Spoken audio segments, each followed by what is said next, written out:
하나님과 교제함으로 기쁨이 충만한 삶을 살 수 있다. 두 번째는 죄를 이길 수 있다 그랬습니다. 어떻게 하면 이길 수 있다 그랬습니까? 예수 그리스도를 알 때 이길 수 있다 그랬죠. 예수 그리스도는 어떻게 알죠?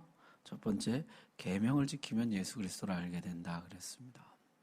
두 번째는 세상을 사랑하지 않으면 예수 그리스도를 알게 된다. 세 번째, 성령의 인도를 따르면 예수 그리스도를 알게 된다 그랬죠. 자, 오늘 3장에 따라서 너희는 소망을 가지라 이렇게 이어지고 있습니다. 이 땅에서 우리는 기쁨이 충만하게 살 수 있고 죄를 이기며 살 수가 있습니다. 따라서 너희는 소망을 가지라.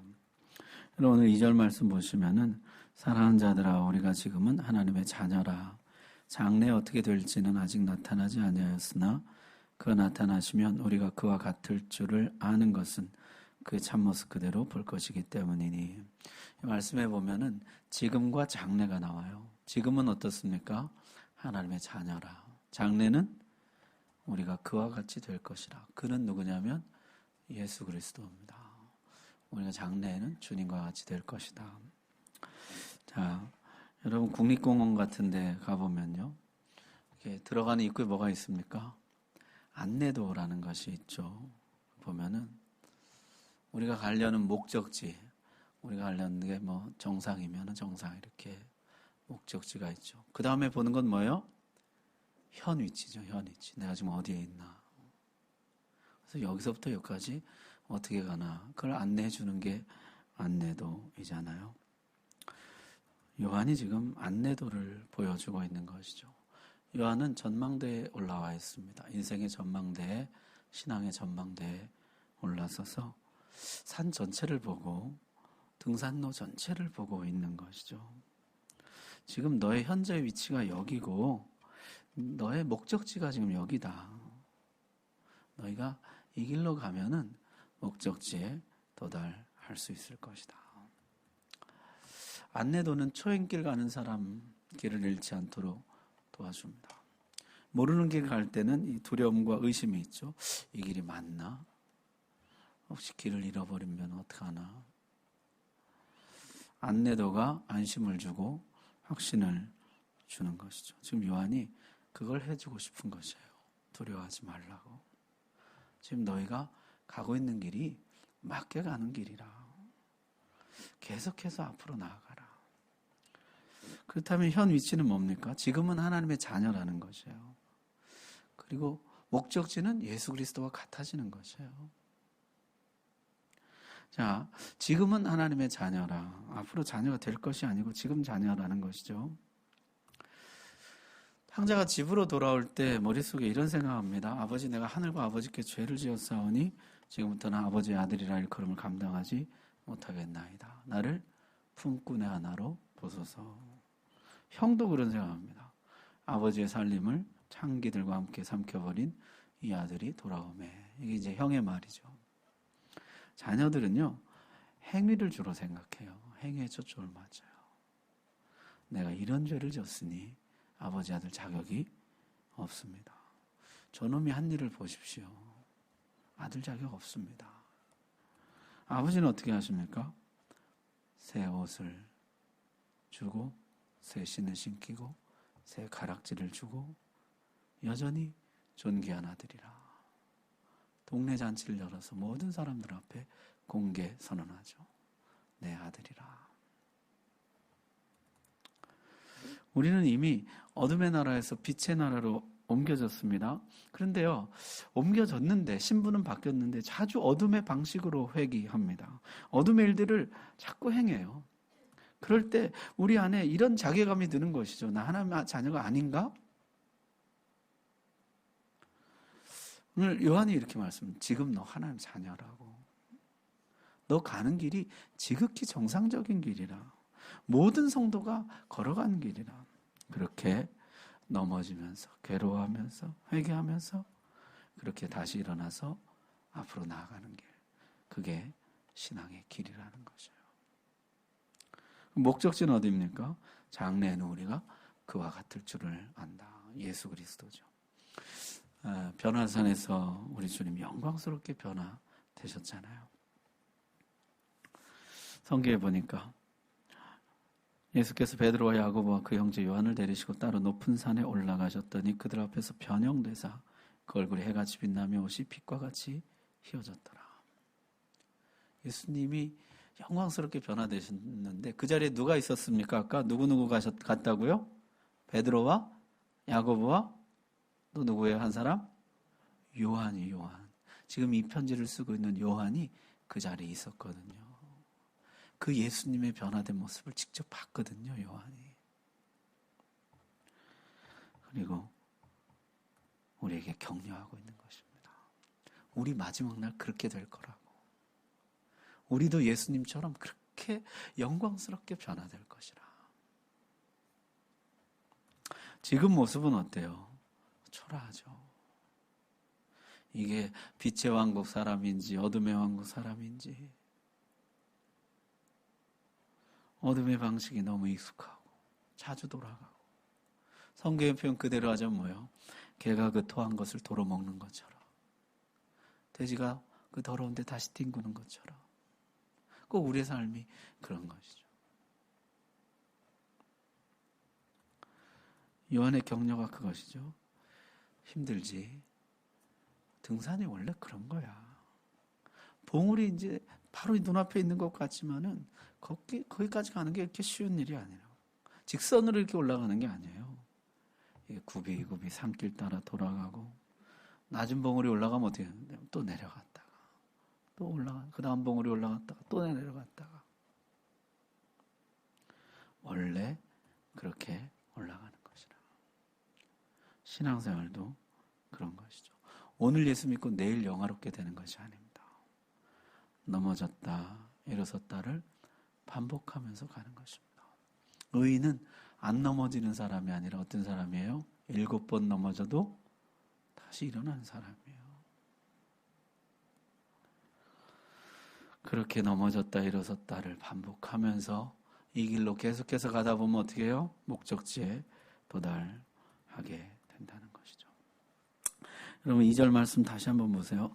장래 어떻게 될지는 아직 나타나지 아니하였으나 그가 나타나시면 우리가 그와 같을 줄을 아는 것은 이렇게 돼 있죠.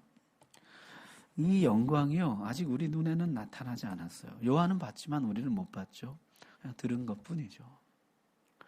우리가 얼마나 놀랍게 변화될지 짐작도 못하는 것이죠. 요한은요 그 모습을 어떻게 이 언어의 한계 때문에 표현할 수가 없어서 뭐라 그랬습니까? 세상에 빨래하는 자가 그렇게 희귀할 수 없을 만큼 이게 이제 그 표현의 한계죠. 그 영광스러운 모습을 어떻게 뭐라고 이렇게 할 수가 없는 거예요. 우리 인간의 언어로는 너무너무 아름답고 영광스럽게 변화된다는 것이죠.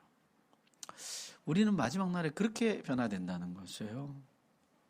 여러분 한번 좀 상상 좀 한번 해보세요. 내가 마지막 날에 참 변화된 모습 어떨까? 마지막 날 주님 앞에 섰을 때 뭐 어떤 모습일지 우리가 감히 짐작 못하지만 또 누구는 이 세상에 살 때 제일 아름다운 모습이라고 하고 뭐 누구는 모든 단점과 결점과 장애와 부족함이 다 제거된 그런 모습일 거라. 뭐 어떨지는 모르지만 하여튼 성경에 의하면 가장 신령하고 영광스럽게 변화된다는 것이죠. 그게 우리의 목적지예요. 거길 향해 가고 있다는 것입니다. 내가 그런 모습이 되면 참 어떨까요? 여러분 옆 사람이 그런 모습이 되면 어떨까요? 천국에 가서 참 서로 놀랄지 몰라요. 당신 이렇게 근사한 사람이었냐고. 당신 이렇게 좋은 사람이었습니까? 당신 이렇게 괜찮은 사람이었냐고. 우린 지금 다 이 죄에 눌려 있고 오염돼 있고 막 그래서 막 죄가 나오고 그래서 서로 상처를 주고 받고 그러잖아요. 그날에는 참 완전하게 변화되어서 영광스러운 모습이라는 것이죠. 한편으로는 좀 두렵고 걱정도 되죠. 내가 진짜 변화될 수 있을까? 나 정말 그렇게 흠도 없는 완전한 모습으로 될 수 있을까? 하나님 약속이 있죠. 이거 한번 우리 찾아봅시다. 로마서 8장.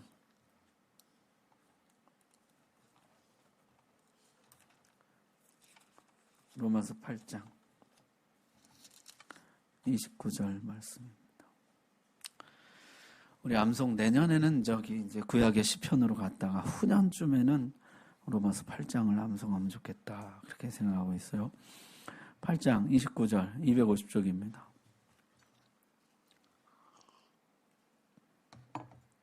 29절 같이 한번 읽을까요? 시작. 하나님이 미리 하신 자들을 또한 그 아들의 형상을 본받게 하기 위하여 미리 정하셨으니 이는 그로 많은 형제 중에서 맏아들이 되게 하려 하심이니라. 아멘. 거기 보니까 미리 하신 자들을 또한 그 아들의 형상을 본받게 하기 위하여 미리 정하셨으니. 미리 예정되어 있습니다. 하나님이 미리 정해 놓으셨어요. 어떻게 정해 놓으셨습니까? 누구의 형상을 본받도록? 아들의 형상을 본받도록 우리는 예정되어 있다는 것이에요. 주님이 맏아들이 되시고 제일 첫 열매가 되세요. 그리고 우리도 그 주님 안에서 그렇게 변화될 것이 다음 열매가 될 것입니다. 하나님 반드시 그렇게 하시겠다는 강력한 의지의 표현이죠. 하나님이 우리를 영화롭게 만들어주시겠다. 자, 빌립보서 1장 6절에는 착한 일을 시작하시니가 그리스도 예수의 날까지 이루실 줄을 우리가 확신하노라. 우리는 어떤 일을 시작했다가도 포기할 때 많죠. 아무리 좋은 일이라도 착한 일이라도 중단할 때 많은데 하나님 다르시다는 것이에요. 시작하신 것은 반드시 이루신다는 것입니다. 그래서 우리를 어둠의 나라에서 빼내어 오신 하나님이 자기 백성을 완전한 빛의 백성으로 만들어 내신다는 것입니다. 요한은 그날 생생하게 보았습니다. 주님이 눈앞에서 영광스러운 모습으로 변형되는 것을 직접 봤어요. 그리고 우리에게 그 소망을 전해주고 있는 것이죠. 우리도 마지막 날 그렇게 변화된다는 것이죠. 자, 그렇게 변화된 주님의 모습을 보고 베드로와 요한, 야고보가 어떻게 했죠? 산에서 내려왔습니다. 산에서 내려왔더니 산 아래는 귀신 들린 아들 고쳐달라는 아버지가 와 있었죠. 제자들과 사람들이 쩔쩔매고 있었습니다. 영광의 소망도 잠시 다시 힘겨운 현실로 돌아온 것이죠. 산 위에서는요, 영광과 경이로움을 보았다면은 산 아래서는 일상생활에서 늘상 겪는 문제와 불행과 비극을 보았습니다. 베드로의 말처럼 여기 있는 것이 좋사오니 세상 만사 다 잊고 산 위에서 영광의 잔치를 즐기면서 남은 인생을 보내면야 좋겠지만은 그러나 마지막 그날까지 우리는 다시 산에서 내려와서 일상의 삶을 살아가야 한다는 것이죠. 우리가 오늘 당장 하나님께 가서 변화되면 좋겠지만은 그러나 주님이 부르신 날까지 어떻게 해요? 우리는 일상에서 이 변화의 걸음을 날마다 걸어가야 하는 것이죠. 이런 그림이 구약에도 있어요. 모세도 산 위에서는 어땠습니까? 얼굴에 빛이 날 정도로 여호와의 영광 중에 있죠. 근데 산 아래는 어떻습니까? 금송아지 만들고 춤추고 난리 나잖아요. 그렇다가요, 모세가 산 위에서 난 내려가기 싫다고 그냥 여기 머물러 있겠다고 그러면 안 되죠. 약속의 땅에 들어갈 때까지 이 백성 내려가서 이 백성들과 함께 울고 웃고 찢고 볶는 삶을 계속해서 살아가야 하는 것이죠. 여러분, 그럼 하나님은 왜 모세에게 그런 영광을 보여주셨으며 주님은 왜 요한에게 그런 영광을 보여주셨습니까? 머물러 있지도 못하게 하고 내려보낼 거면서 그 왜 보여주셨을까요? 소망을 가지라고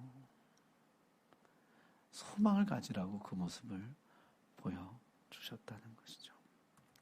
그래서 우리가 그날이 올 때까지는요, 여전히 욕심 많은 남자와 여자로 살아가야 합니다. 여전히 많은 문제와 불행과 비극을 겪으면서 살아가야 합니다. 때로는요, 금송아지 비슷한 것들도 만들지 몰라요. 우리는 우리 자신에게 실망할 것이며 세상에서도 낙심할 것입니다. 그때마다 우리에게 이미 보여주신 목적지, 영광의 소망, 그게 다시 일어날 힘이 되어줄 것입니다. 우리는 끝내 이긴다. 우리는 마침내 변화된다. 하나님 그렇게 예정해 놓으셨다. 이 소망을 가지라는 것이에요. 제가 요새 권투한다고 전에 말씀드렸던가요? 권투 요새 열심히 또 하고 있어요. 하고 있는데 권투장에 가면요, 타이슨 혹시 아세요? 옛날에 타이슨이라고 이 권투 잘하는 선수 있었는데 타이슨 사진, 뭐 박종팔 사진, 뭐 이런 챔피언들 사진을요 벽에 그냥 삥 둘러가면서 붙여놨어요. 훈련이 굉장히 고돼요. 처음에는 그 관장님이 저보고 목사님 그냥 쉰다고 하십시오. 무리하면 안 됩니다. 몸살 납니다. 그랬더니 요새는요 엄청 심하게 시켜요. 한 6개월 지나니까 막 온몸에 땀이 젖어요. 어떨 때는 진짜 막 근육이 터져 나갈 것 같아요. 너무너무 힘들어가지고. 근데요, 제가 권투 선수 될 것도 아닌데요, 그 힘들 때마다 그 사진을 보면요 힘이 나요. 소망이 생겨요. 나도 언젠가 저렇게 돼야지. 제가 라섹 알아봤어요. 안경 끼면 선수 시합에 못 나간다 그래가지고 생활체육인대 한번 나갈까 지금. 그래서 라섹을 알아보니까 뭐 그냥 이대로 살라 그러더라고요. 그래서 시합은 못 나가겠는데, 그게요 사진이 그게 아무것도 아닌 것 같은데요, 그게 힘들 때 그 사진 한번 보면은 힘이 또 나더라니까요. 저 선수들은 챔피언 하려고 얼마나 힘들었을까. 이런 훈련 뭐 얼마나 또 거뜬히 이겨냈을까. 막 그런 생각이 들면서요. 그게 권투 해보신 분들은 아시는지 모르겠는데 3분 하고 30초 쉬거든요. 계속 그렇게 공이 울려요. 3분에 한 번 울리고 30초에 울리고 3분에 울리고 30초 울리고 그래요. 30초 쉬는 거거든요. 30초 쉬는데요. 그 사진 보면은 막 또 힘이 나요. 또 3분 또 하고 또 30초 쉬고 그러거든요. 여러분 3절 말씀 한번 보십시오. 3절 우리 다시 한번 같이 읽겠습니다. 시작. 주를 향하여 이 소망을 가진 자마다 그의 깨끗하신 것 같이 자기를 깨끗하게 하느니라. 아멘. 소망은 강력한 힘이 있습니다. 이 소망을 가지면 어떻게 해요? 그날을 바라보면서 이 유혹을 참고 시험을 참고 깨끗하게 살아야지, 거룩하게 살아야지. 그 소망이 우리에게 그런 힘을 준다는 것이에요. 이 땅의 삶이 고되거든요. 근데 그 소망이요, 나도 언젠가 저렇게 변화될 거야. 그 소망이요, 우리에게 다시 힘을 줘요. 다시 일어날 힘을 줘요. 그럼 요셉을 한번 보십시오. 우리 창세기 할 때 했지만 요셉에게 두 아버지가 있었죠. 한 아버지는요, 요셉을 너무 사랑해서 근사한 옷을 사줬어요. 좋은 옷 입고 폼나게 멋지게 한번 살아봐라. 좋은 옷을 한번 사줬죠. 요셉이 엄청 좋아했을지 몰라요. 저희들도 보면은 옷 사주는 걸 제일 좋아하는 것 같아요. 예쁜 옷, 근사한 옷. 근데 또 한 명의 아버지는 어떻게 하죠? 그날 밤 요셉의 꿈에 찾아가서 그의 꿈에 소망을 줍니다. 언젠가 너의 11 형제가 너에게 절하는 날이 올 것이다. 해와 달과 11별이 너에게 엎드리는 날이 올 것이라. 그렇게 높아지는 날이 오거든 너는 네 가족을 살리고 민족을 살리고 세상을 살리는 사람이 되라. 그런 소망을 심어주시죠. 옷은 곧 찢겨지고 없어져요. 그러나 소망은 오래오래 남아서 요셉의 삶을 지켜주죠. 그 남의 나라에 팔려갈 때 그 형들에 대한 복수심이 막 불타오를 때, 그 타향살이에서 막 외로움이 찾아올 때, 그 소망이 하나님이 너를 존귀하게 사용할 거라는 그 소망이 요셉을 지켜주는 것이죠. 오늘 시편에 봤잖아요. 그 소망의 말씀이 그를 단련해줬다고. 그를 지켜주는 것이에요. 요셉은요, 죽을 때 자기도 후손들에게 소망을 심어주죠. 뭐라 그럽니까? 하나님 반드시 너희를 찾아오시리니 내 유고를 여기서 가져가겠다고 맹세하라. 하나님이 요셉에게 그런 감동을 주신 것이죠. 이 후손들이 이제 종살이를 400년간 하게 될 것인데, 종살이가 고되잖아요. 우리 출애굽기에서 보지만 얼마나 고됩니까? 심지어 자기 자식을 강물에 던져야 되는 지경에까지 이르게 되죠. 근데도 이 소망의 그림이 하나 있는 것이에요. 뭐냐면 우리 여기서 나간다. 이게 끝이 아니라는 것이죠. 하나님 반드시 너희를 여기서 나가게 해줄 것인데 그때 너희 내 유고를 가져가겠다고 나한테 맹세해라. 자기 유고를 걸고 소망을 심어주는 것이에요. 너희 아무리 고대도 여기서 나간다. 하나님 보여주신 그림이고 약속이라. 400년도의 생활을 견디게 해준 힘이 됩니다. 우리는 여기서 끝나지 않는다. 나간다. 여러분, 지금 그 소망을요, 요한은 성도들에게 주고 싶은 것이에요. 이 땅의 삶이 얼마나 고달픕니까? 요한은 이제 곧 떠날 것을 직감하고 있어요. 나는 이제 곧 떠나지만은 성도들은 남아서 이 고달픈 세상을 계속해서 살아가야 됩니다. 이 일어났다 넘어졌다를 반복하는 이 삶을 계속 살아가야 된다고요. 하루아침에 영광스럽게 변화되지 않는, 오늘도 힘겹게 한 걸음 한 걸음을 내디뎌 앞으로 가야만 하는 이 땅의 삶을 계속 살아가는 이 성도들에게 요한이 소망을 주고 싶은 것이에요. 너희 이렇게 변화된다고, 이렇게 끝나지 않고 변화된다고, 그날이 온다고.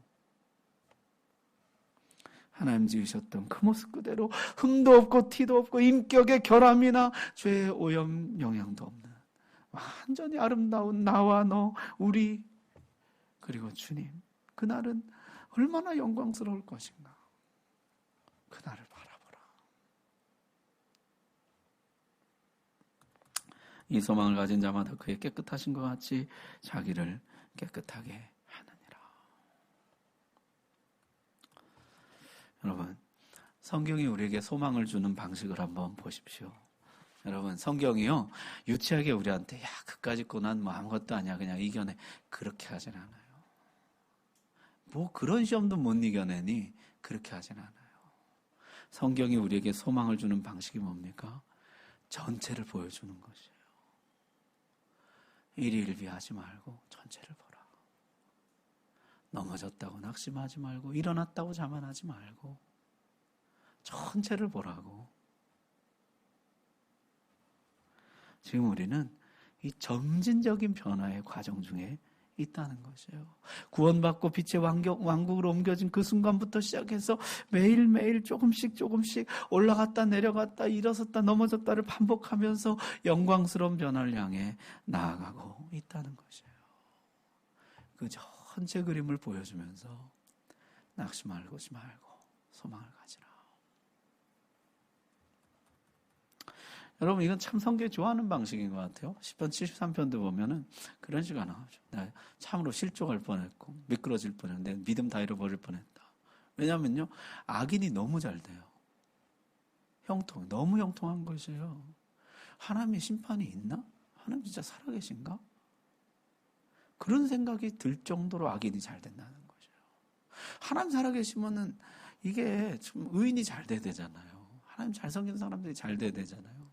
근데 저렇게 죄를 짓고 나쁜 짓을 하는데 잘 돼요. 자기들가 완전히 낙심해가지고. 그럼 어떻게, 죽을 때라도 그게 고통을 받아야 되잖아요. 우리가 흔히 하는 말 같이 죽을 때 끔찍하게 죽든지 너무 고통스럽게 죽든지. 그래서 우리 안에 그래, 그럴 줄 알았다. 지금 이런 게 있어야 되는데 죽을 때도 고통이 없다는 거죠. 자식들도 잘 되고 자기가 완전 미끄러질 뻔했다는 거죠. 근데 어떻게 알게 됐다는 거예요?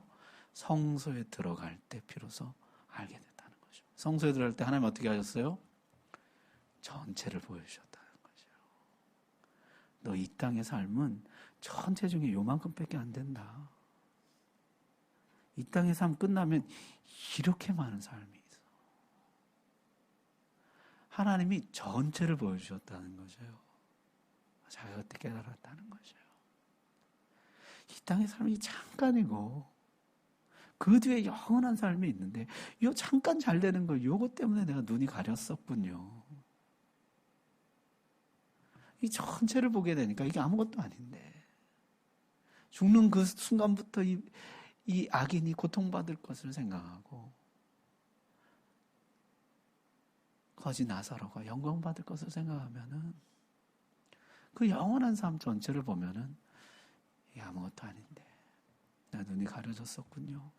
내가 주 앞에 짐승입니다. 아무것도 모르는 자입니다. 그런 이야기가 이제 시편에 나오잖아요. 여러분, 하나님이 우리에게 소망을 주는 방식은요, 이런 거죠. 아무것도 아니야. 뭐 금방 다 지나갈 거야. 다 좋아질 거야. 그런 막연한 희망이 아니에요.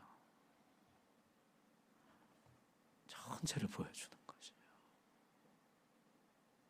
그리고 그 전체 가운데 내 현재 위치를 보게 하시고 그래서 안심하게 하시고 확신하게 하시고 소망을 갖게 하시는 것입니다. 그래서요, 이 전체를 보고 나면 어떻습니까? 이제 막 소망이 불타오르죠. 나도 한 발이라도 더 앞으로 나가고 싶다. 어제보다 조금이라도 더 거룩해지고 싶다. 한 발짝이라도 더 나가야지. 그런 막 소망이, 강력한 소망이 막 불타올라요. 거룩하게 살고 싶다. 시시하게 살고 싶지 않다. 좀 너저분하게 살고 싶지 않다. 죄 짓고 살고 싶지 않다. 뭐 구리게 살고 싶지 않다. 정말 좀 근사하게 하나님 앞에 좀 멋지게 살고 싶다. 이런 소망이 막 우리 안에 올라오게 되는 것이죠.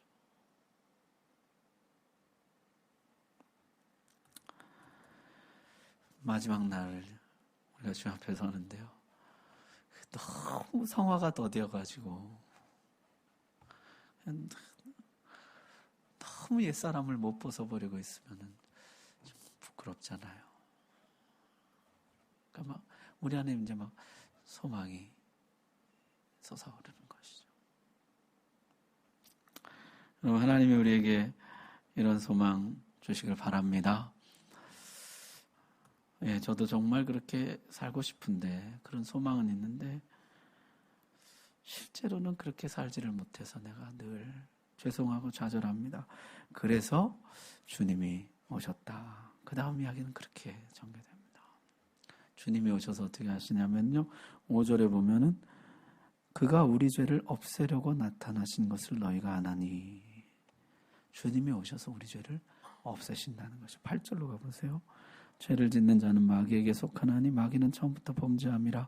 하나님의 아들이 나타나신 것은 마귀의 일을 멸하려 하심이라. 주님이 오셔서 어떻게 한다고요? 마귀의 일을 멸하신다는 것이요.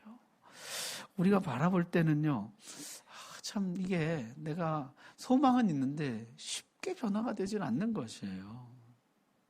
그래서 우리 안에 불안함이 뭐냐면 이 소망이 헛된 소망이 될까봐, 그냥 소망으로만 끝날까봐.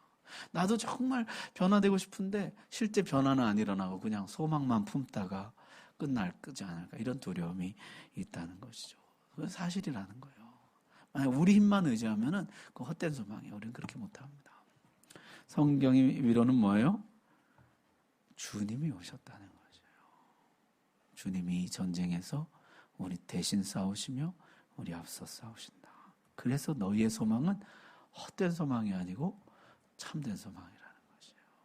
그 소망이 의미가 있는 것은, 그 소망이 헛된 공상으로 끝나지 않는 것은, 이게 실현 가능한 소망인 것은 뭐냐면은 주님이 우리 대신 싸우시고 주님이 우리 죄를 없애시고 마귀의 일을 멸하시기 때문이라는 거죠.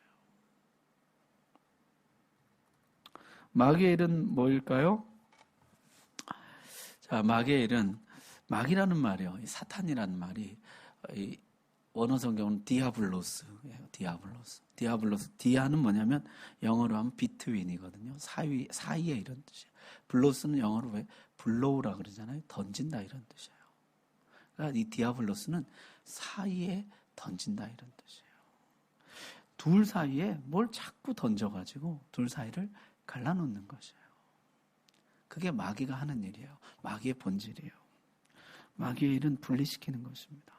하나님과 우리를 분리시키는 것이에요. 하나님과 우리 사이에 자꾸 뭘 던져요. 그래서 이걸 띄어넣는다고요. 성령이 하시는 일은 뭡니까? 죄와 우리를 분리시키는 것이거든요.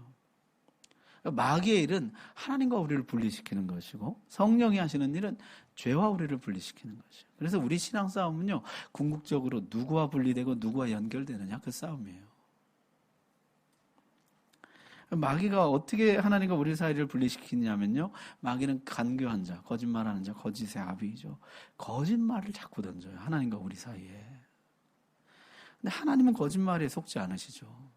그러니까 이 하나님과 우리 사이에 거짓말을 던지는데 이게 누구에게 던지는 거예요? 하나님께 던지는 거예요? 우리에게 던지는 거예요?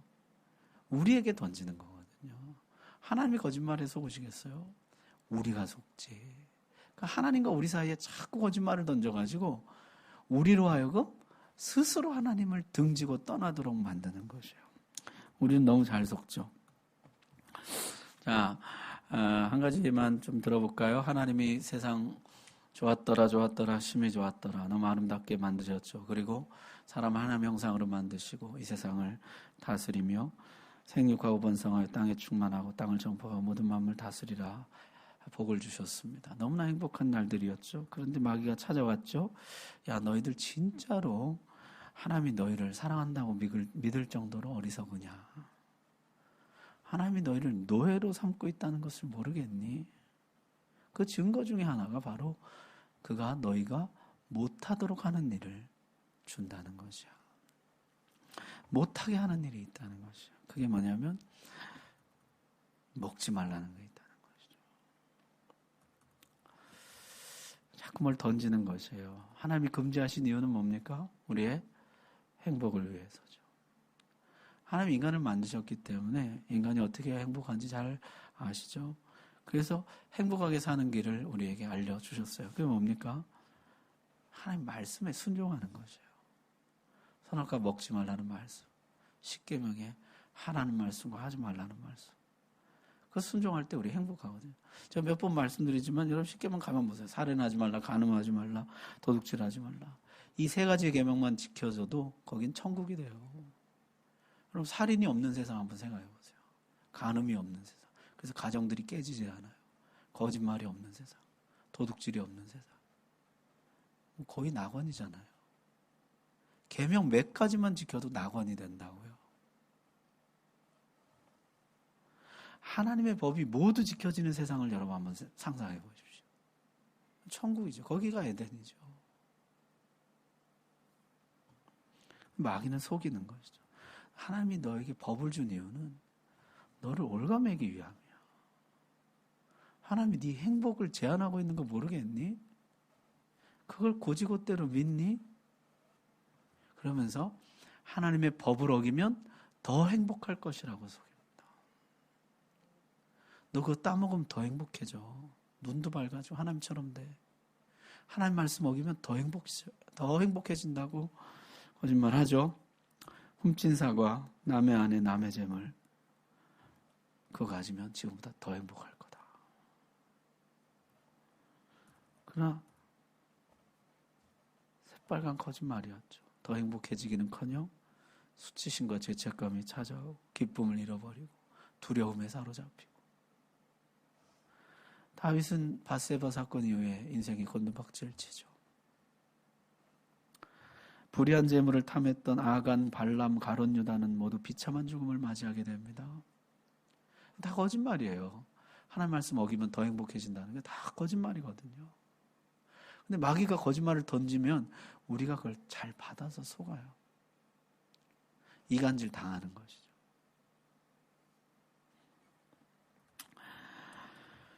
자, 하나님은요, 우리를 사랑하셔서 법을 주셨어요. 하나님은 어떻게 해야지 행복이 더 증진되고 행복하게 사는지 아시죠? 그래서 이 말씀대로 살면 행복하다. 근데 마귀는 자꾸 거짓말을 해요. 말씀 어기면 더 행복하다고. 여러분 한번 가만히 생각해 보세요. 마귀가 더 행복하다고 제시하는 길이 뭔지. 하나님의 법을 어기고 하나님의 말씀 어기고 결코 더 행복하지 않아요. 하나님 이렇게 말씀하시죠.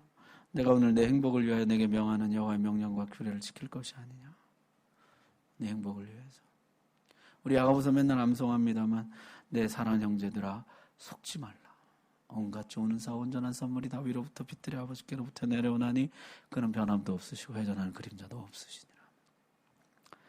정리하면요. 마귀는 거짓말로 하나님과 우리 사이를 이간질시켜서 분리시키는데요. 하나님께는 못하고 우리에게 자꾸 거짓말을 해요. 그래서 우리를 하나님과 떼어놓습니다. 마귀가 왜 이런 짓을 할까요? 사람들을 하나님께로부터 떼어놓아서 자신의 권세와 지배 아래 두기 위함이죠. 하나님의 창조의 면류관인 인간을 짓밟고 그들의 행복을 짓밟고 그것으로 인해서 하나님이 고통스러워하는 것을 즐기고 종국에 가서는 택한 자라도 망하게 하고 싶은 것, 그게 마귀의 목적입니다. 자, 사랑의 사도 요한 성도들을 격려합니다. 이게 소망인데 너희의 소망이 헛되지 않으면, 헛되지 않은 이유는 뭡니까? 네가 혼자가 아니기 때문이라는 것이에요. 너는 혼자서 그 거짓말을 못 이긴다는 것이에요. 우리는 마귀의 간교함을 못 이깁니다. 안 속을 길이 없어요. 속아 넘어간다고요. 그런데 우리에게 소망이 있는 것은 뭐예요? 그리스도께서 이 땅에 오셔서 죄를 없애시고 마귀의 일을 멸하러 오셨기 때문이라는 거예요. 그 주님이 나와 함께 하시고 나를 도우시기 때문에 이길 수가 있다는 것이에요. 여러분 마귀가 예수님께도 거짓말 하잖아요. 3가지 시험하잖아요. 광야에서. 주님이 이기시죠. 자, 주님이 이기심으로 마귀의 거짓말이 만천하에 드러나게 됩니다. 하나님 너희를 사랑하지 않아. 그래서 너희 행복을 제한하는 거야. 이렇게 거짓말을 했지만은 주님이 이 땅에 오심으로 어떻게 됐어요? 천만에 하나님이 우리를 아들을 내어줄 만큼 사랑하신다. 독생자를 내어주심으로 자기 사랑을 확증하셨나니. 여러분 자식 내어줄 만큼 사랑하는 뭔가가 있습니까? 그건 없잖아요. 하나님 자기 사랑을 확증하셨다는 것이요. 자, 주님이 이 땅에 오셔서 끝날 때가 됐다는 거죠. 자, 주님이 이 땅에 오셔서 병든 자들, 귀신 들린 자들, 마귀의 지배 아래 고통받는 모든 자들 풀어주시고 그 속임과 매임에서 해방시켜 주시죠. 마귀의 일을 멸하시죠. 마지막 날 주님은 마귀와 그 모든 졸개들을 불못에 던져 넣으시면서 마귀의 모든 일을 다 끝내실 것입니다. 사랑하는 여러분, 마귀 지금도 일합니다. 거짓말합니다. 이간질합니다. 우리와 하나님 사이를 어떻게든 떼어놔요. 무슨 거짓말을 해서라도 떼어놔요. 우린 마귀의 교활함 이기지 못합니다. 그러나 주님이 일하고 계시죠. 주님이 마귀의 일을 멸하셨으며 멸하고 계시며 마지막 날 완전히 멸하실 것입니다. 그것으로 인해서 우리의 소망이 헛된 소망이 아니고 참된 소망인 것이죠. 주님께 소망을 두시고 주님 안에 소망 잃지 마시기를 주의 이름으로 축복합니다. 기도하겠습니다.